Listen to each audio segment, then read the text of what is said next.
مولاي صل وسلم دائما أبدا على حبيبك خير الخلق كلهم.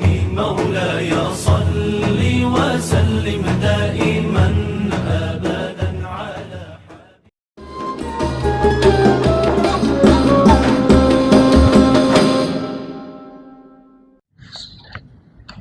Assalamualaikum warahmatullahi wabarakatuh.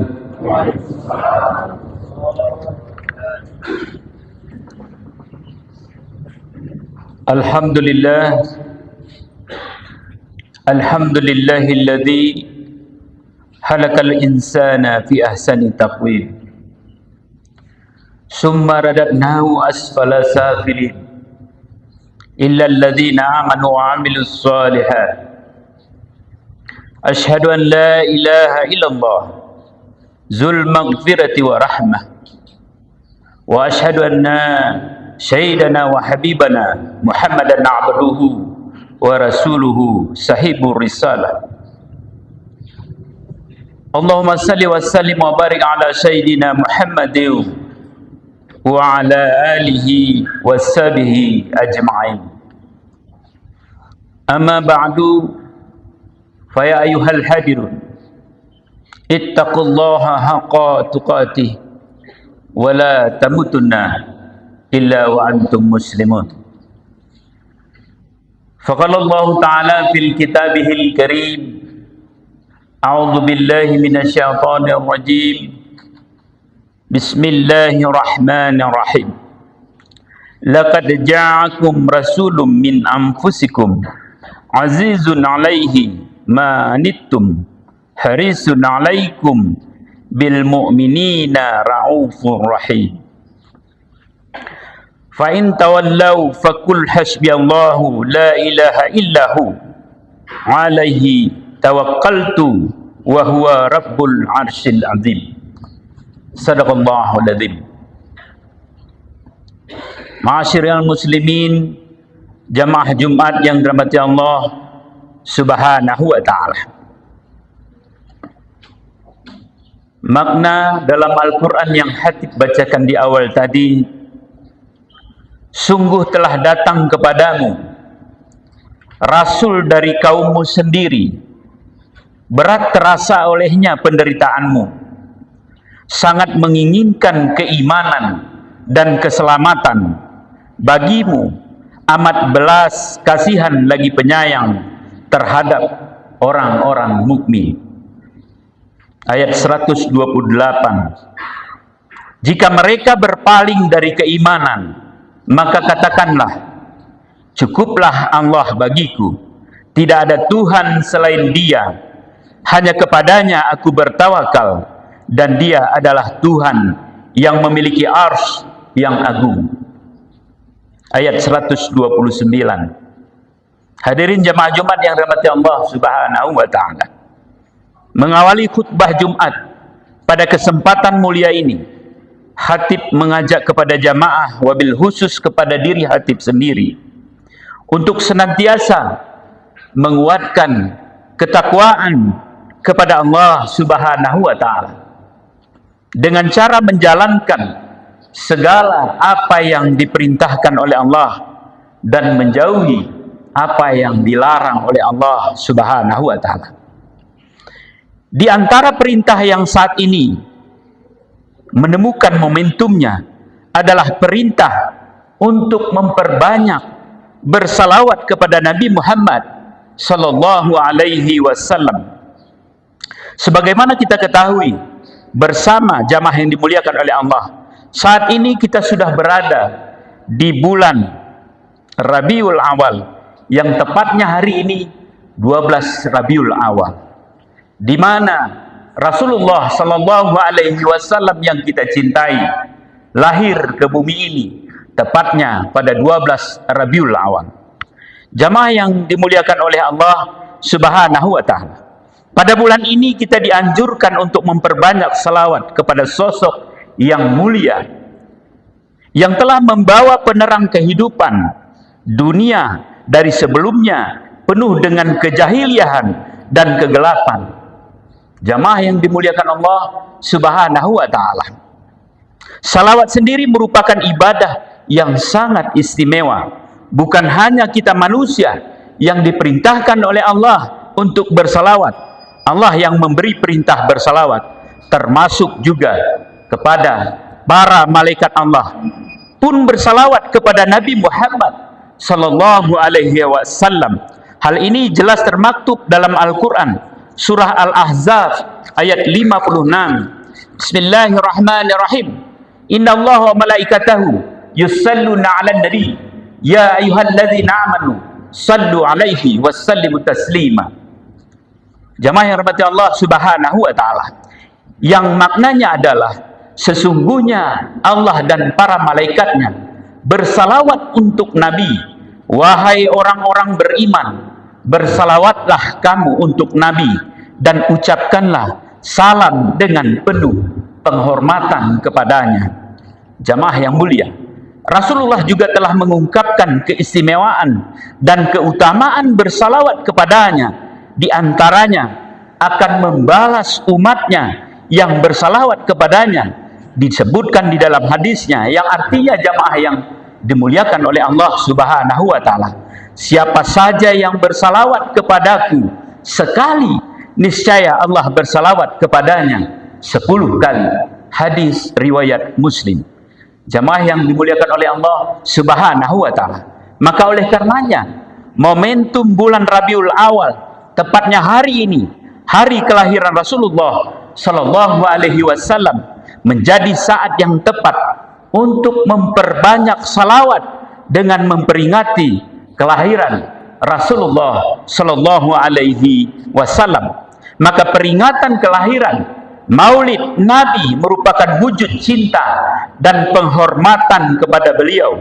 Peringatan Maulid juga bukan hanya sekedar mengenang kelahirannya, tetapi juga menjadi momentum untuk meneladani sosok daripada beliau, yaitu sosok penting dalam terciptanya kehidupan ini.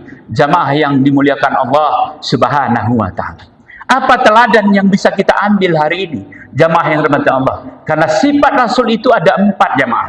Sifatnya adalah siddiq, kemudian amanah, kemudian fatanah, dan taklih. Jamaah yang dirahmati Allah Subhanahu wa ta'ala, meskipun kita tidak pernah bertemu dengan Rasul, minimal kita bisa menjadi contoh ataupun mencontoh apa yang dilakukan oleh Rasulullah sallallahu alaihi wasallam. Sebagai contoh, jemaah yang dirahmati Allah Subhanahu wa ta'ala, sebagaimana disebutkan di dalam hadis yang populer, bagaimana Rasul menyampaikan ketika ada orang yang menyantuni anak yatim, ketika ada orang yang menyantuni fakir miskin, itu kedudukannya, jemaah yang dirahmati Allah Subhanahu wa ta'ala, seperti jari telunjuk, kata Rasul, seperti jari telunjuk dan jari tengah saya ketika mereka berada di surga dengan saya, kata Rasul.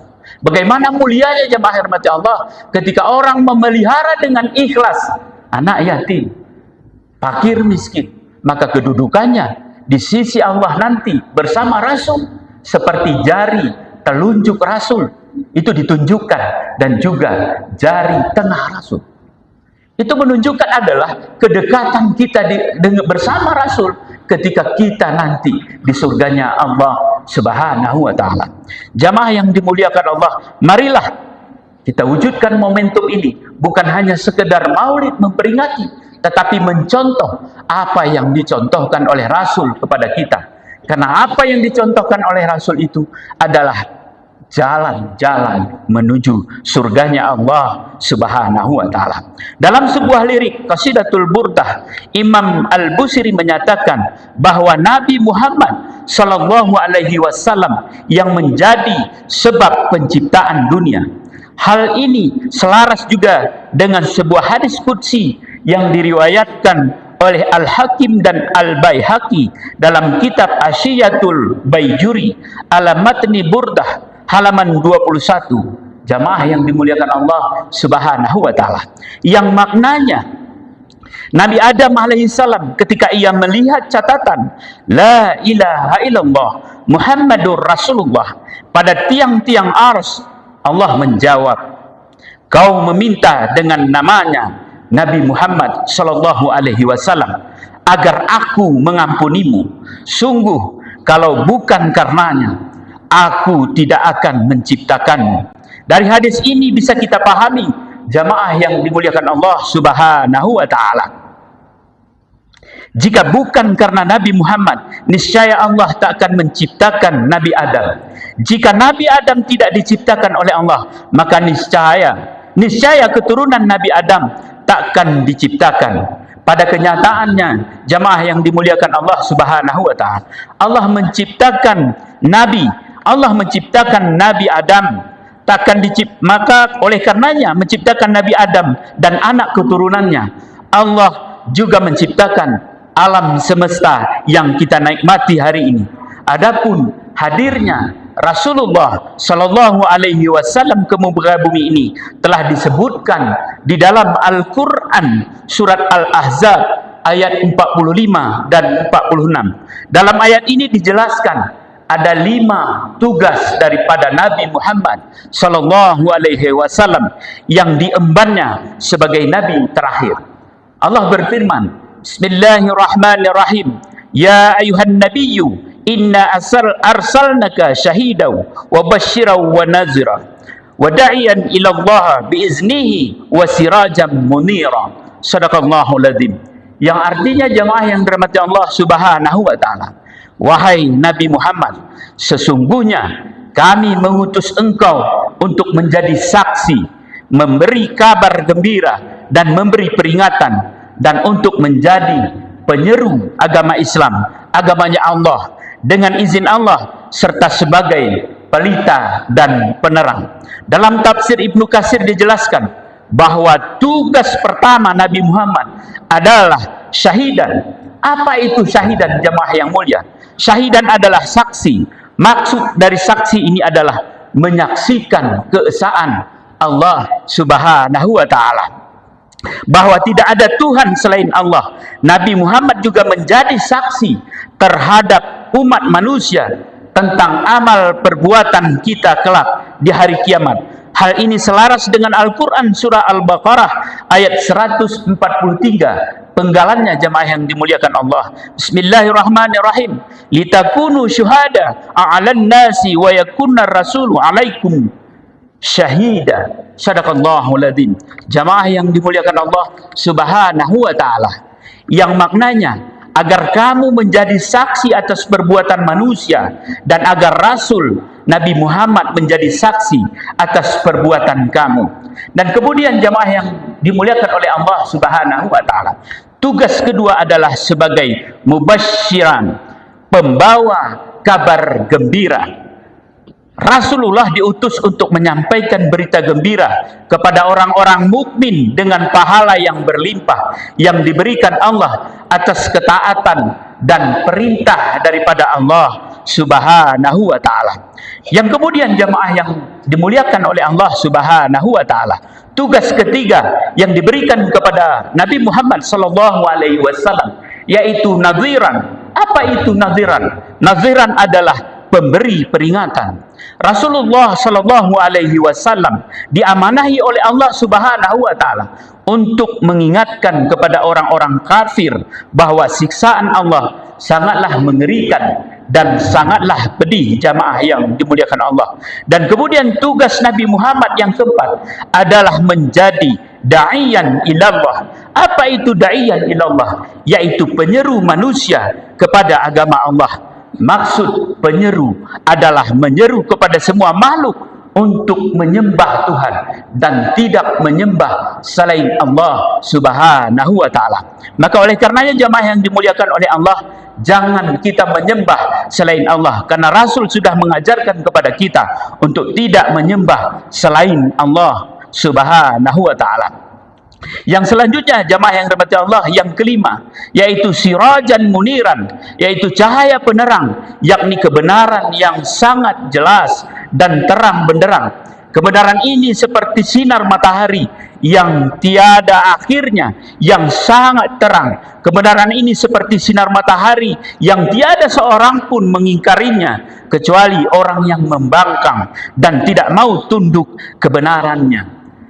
Jamaah yang dimuliakan Allah Subhanahu wa taala, inilah contoh yang diberikan oleh Rasulullah kepada kita, bagaimana kita mencintai umat manusia sesama kita, bagaimana kita mencintai anak yatim, bagaimana kita mencintai fakir dan miskin. Ini yang diajarkan Rasul kepada kita. Maka oleh karenanya, pada kesempatan yang berbahagia ini, Khatib mengajak kepada kita sekalian, mari jadikan kita teladan yang baik di tengah-tengah keluarga kita. Mari kita jadikan teladan yang baik untuk diri kita di tengah-tengah masyarakat kita. Jamaah yang dimuliakan oleh Allah Subhanahu wa taala, mengakhiri khutbah ini, Khatib juga mengajak kepada jamaah untuk terus menguatkan cinta kepada Rasulullah, sekaligus memahami tugas Rasul untuk dijadikan rambu-rambu dalam menjalani kehidupan ini. Mari kita perbanyak salawat kepada Nabi Muhammad dengan menggelar peringatan hari kelahiran beliau. Nabi sekaligus meneladani sikap Rasul dalam menegakkan kebenaran, menyebarkan kedamaian, serta menjadi cahaya bagi lingkungan sekitar. Mari kita cintai lingkungan di sekitar kita. Mari kita jaga kebersihan lingkungan kita, karena itu diajarkan oleh Rasulullah Shallallahu Alaihi Wasallam. Dengan menjadikan Rasul sebagai teladan hidup, kita berharap dapat meraih kebahagiaan dunia dan akhirat, serta termasuk dalam golongan orang-orang yang mendapat syafaat di akhir kelak nanti bersama Rasulullah sallallahu alaihi wasallam. Amin ya rabbal alamin. Barakallahu li wa lakum fil Qur'anil azim wa nafa'ani wa iyyakum bima fihi minal ayati wa zikril hakim wa taqabbalallahu minni wa minkum tilawatahu innahu huwal ghafurur rahim.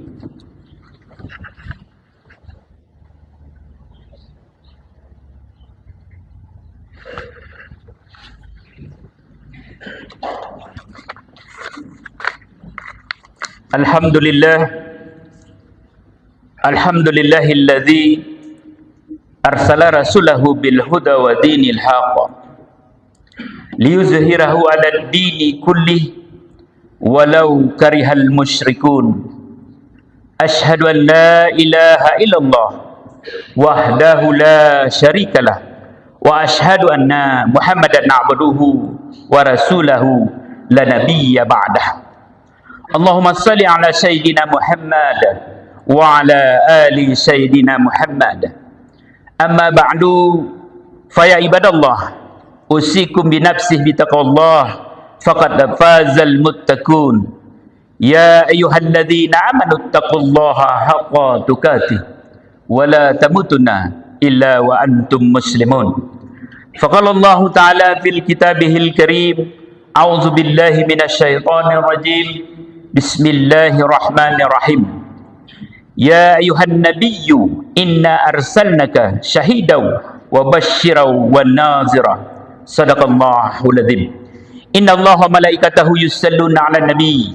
Ya ayyuhalladzina amanu sallu 'alaihi wa sallimu taslima. Allahumma ighfirlil muslimina wal muslimat wal mu'minina wal mu'minat al ahya'i minhum wal amwat. Innaka sami'un karimun muhibu da'wat faya kadiyal hajat. Allahumma taqabbal amalana ya rabbal alamin. Allahumma watub alaina innaka antat tawwabur rahim. Allahumma aslih wuluta umurina ya rabbal alamin. Waj'alna minat tawabina waj'alna minal mutatahhirin. Rabbana atina fid dunya hasanah wa fil akhirati hasanah wa qina azabannar. Ibadallah, innallaha ya'murukum bil 'adli wal ihsan wa ita'izil qurba wa yanha 'anil fahsya'i wal munkari wal baghi ya'izzukum la'allakum tazakkarun. Wa la dzikrullahi akbar. Aqimis salat.